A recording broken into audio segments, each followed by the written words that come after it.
Hi again, folks. Jeffrey Donaldson here again with another Jeweler's Eye reading of a single poem from a recent volume of Canadian poetry. Now, I first came across Laisha Rosnau's poetry via a little chapbook published by Karen Schindler's Baseline Press entitled This Glossy Animal. And then just this week I came across Rosnau's new volume of poetry entitled Pluck, published by Nightwood Editions, and I found myself drawn to this little poem entitled Fairy Tales for Loss. Once upon a time, there was a fawn writhing in pain on our back lawn. Spooked by us, it hobbled off, left a message: grow up, cope. An example of what grown-ups do: rinse the dishes, shake their hands, summon their spouse, wonder what else to do about the deer struggling on the grass. Calls might be made to others, advice sought, but adulthood allows for as many or as few shards of wisdom to be followed, permits wildlife, injured and thrashing, to remain on the property until it dies. Truth is, we weren't callous. Even with a broken leg, the deer could move quickly enough that it seemed fleeting, as though a figment of damage. We had hoped that movement would take it farther than the copse at the lake's edge, where it stopped. Will you remember when we buried it? How you wished for the fawn a return to life unharmed? Not likely. Your childhood will become a fable, and it won't so much be your innocence that disappears as our guard over it. The mother I am to you now will be gone, just as the doe eventually stopped coming once we buried her young. Great and suggestive title, Fairy Tales for Loss. There isn't anything especially fairy tale-ish about the actual events that are told in the story. Certainly fairy tales are implicated. Bambi jumps to mind, obviously, though it is the poem's ironic perspective that it reverses the deaths. In the Disney film, you may remember the fawn Bambi survives the death of the mother, but here the doe survives the death of the fawn. The irony is a bitter one, and it gets played on in different ways in the poem, this sense of deciding not to return to an emptiness. And actually, you could imagine that the doe's deciding not to come back to the empty space where the fawn was is a bit like the fairy tale returning to the place of absence, where the ideals of childhood have been lost, and then itself turning away. And of course, then it's turning away from the emptiness it finds in actual experience becomes this poem with its own turnings away from the fairy tale inside it. So the title invokes a literary tradition, the fairy tale, but there is more broadly this sense of the poem's own place in larger literary categories. The title suggests an awareness that the poem is implicated in other examples that have come before it. Fairy tales, yes, but the poem also aligns itself with another literary tradition, the nature encounter poem, if you like. Poems about the strangely other, the creatural, entering into the territory of human knowledge and experience. I'm thinking of poems like Keats's Ode to a Nightingale, Robert Frost's Two Look at Two. Just as in Frost, it is a two and two here as well, mother and child relating to doe and fawn. Also Elizabeth Bishop's The Fish, maybe, or Emily Dickinson's A Bird Came Down the Walk. Dickinson's poem is all about our human response to what lies beyond us, the offering we make to it, and its indifference to what we offer. Certainly the fawn's being spooked by us recalls the bird's demurrings in Dickinson's poem. So all of these poems invoke the moment of encounter, as it were, where there is almost a crisis, where decisions have to be made, our response to the encounter, and then the issuance from it.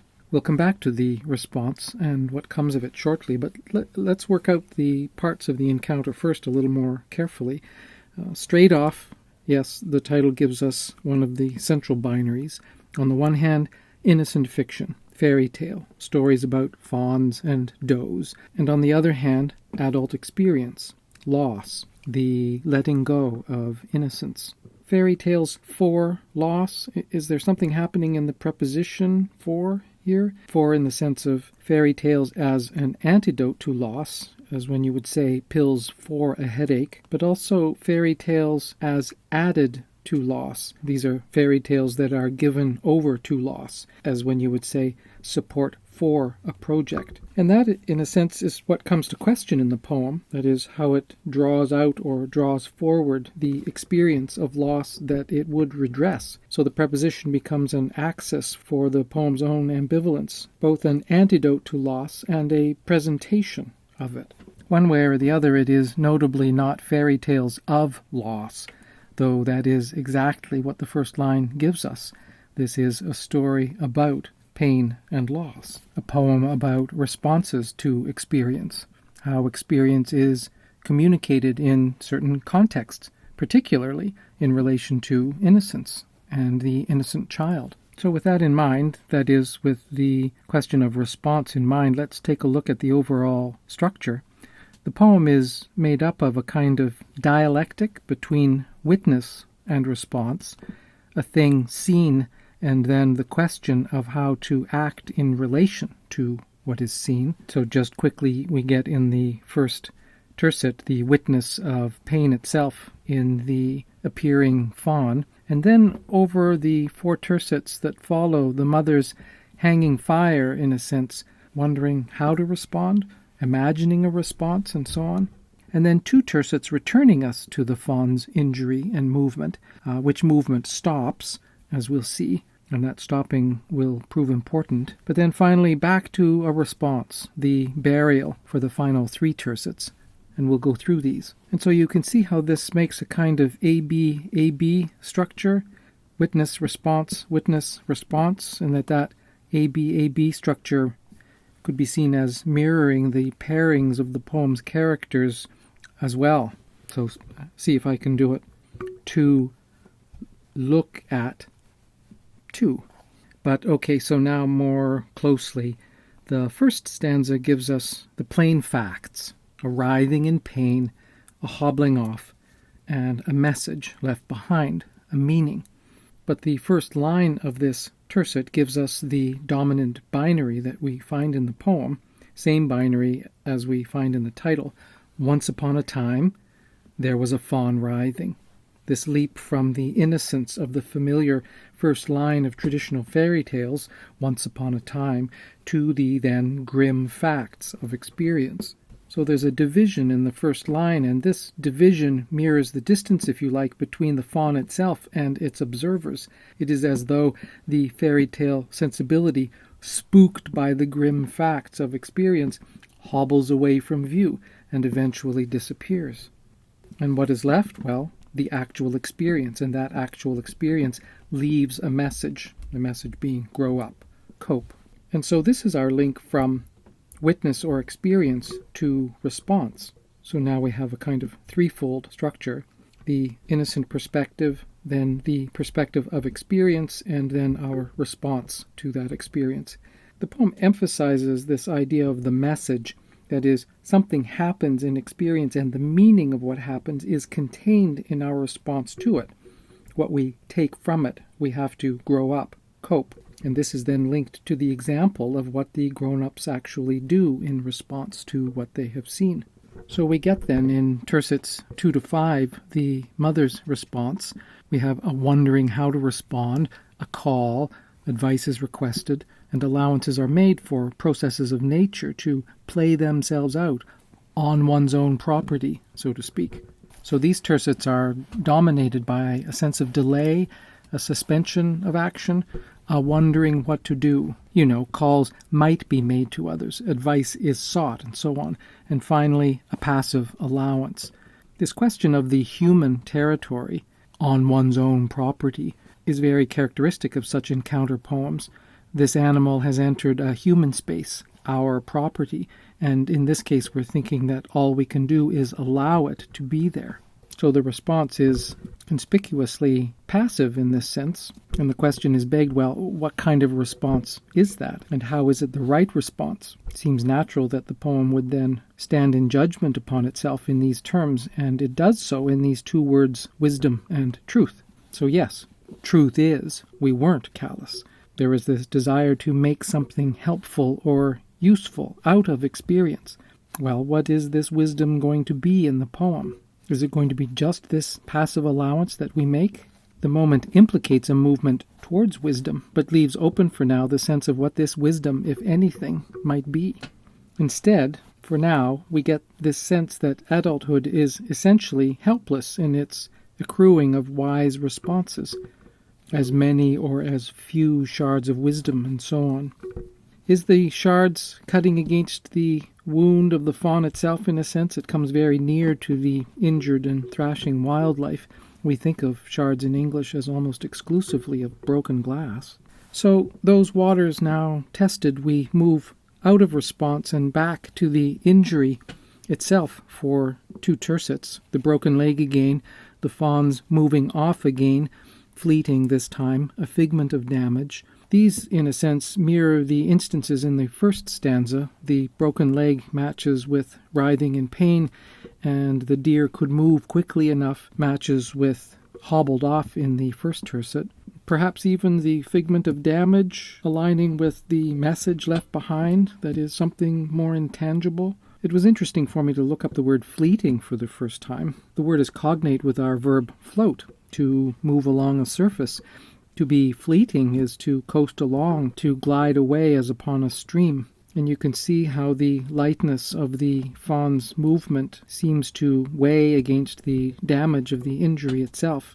And that would be another of the innocence experience binaries that works itself out in the poem. But how beautifully nuanced is that? That is, the fawn's fleetingly drifting away because of an injury mirrors the drifting away of experience itself from innocence, and how moving that it should seem to do so in an innocent and fleeting manner. But this fleetingness then flows naturally into the question of how far the fawn gets. They hope it will reach a certain goal, though this goal seems to imply a return. Maybe the child's a return to life unharmed, return to a protective space. Is the copse associated with that protective space? But no, the fawn only makes it to the lake's edge and then stops. And this stopping seems tragic. A living thing coming to an end, a limit. And of course, other limits are reached here. The limit of innocence, the limit of our life of innocence, the innocence of life. This is the child's first experience of death, we're imagining, and so the child comes to a limit, and this is the fawn's only experience of death. It comes to a quite actual limit.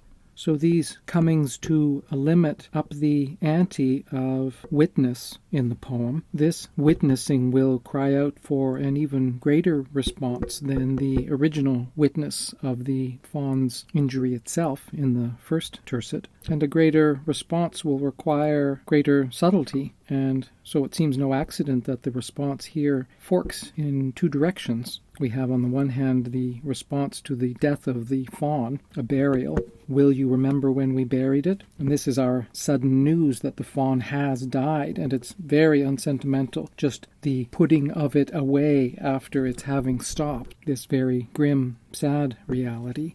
So that's one response. The fawn has died, we have to bury it. But then there is the response to the death of innocence in the child itself. This still innocent moment where the child wishes for the fawn a return to life unharmed. And will the child remember this moment? The not likely, do you see how it works? Takes two antecedents. That is, it is both not likely that you'll remember it, but also not likely that the fawn will return to life unharmed. Both unlikelinesses, a wonderful euphemism for loss itself, both are woven into each other, the loss of childhood memory being by implication as final as a death. And so the loss of the memory of innocence comes out in your childhood will become a fable. And this is doing a lot of work. In a sense, it is the telling of fairy tales that is one's guard over innocence.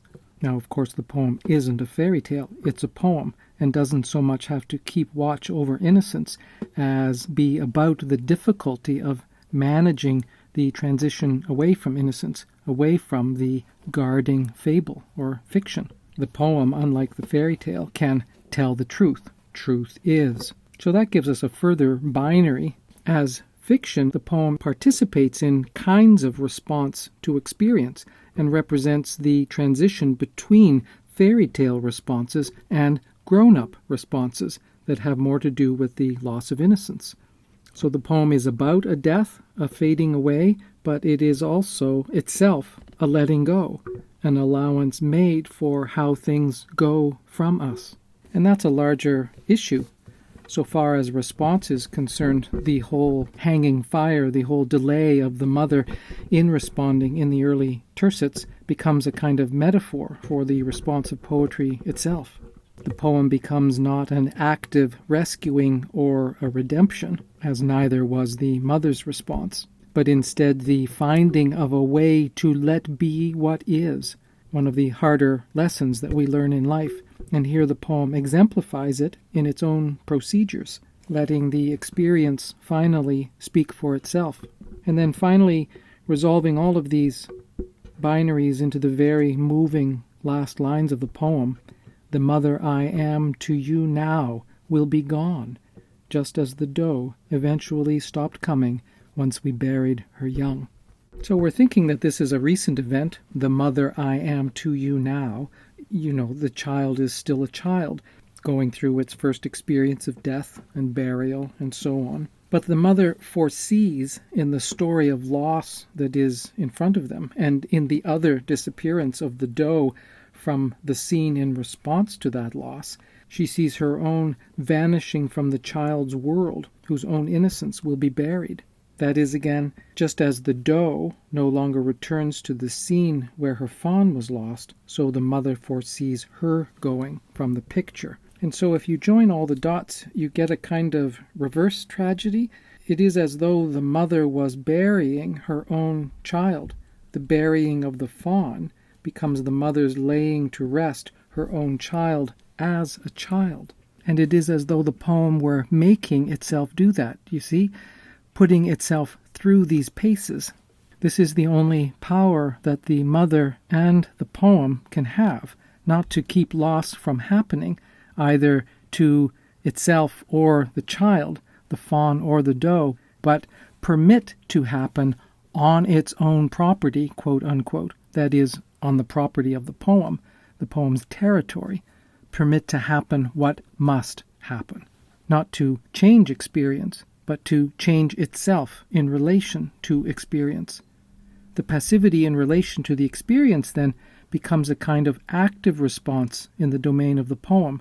This is the thing that the poem can do. In that sense, this strikes me as a very searching, even courageous poem, a poem that is trying to get itself somewhere it needs to be.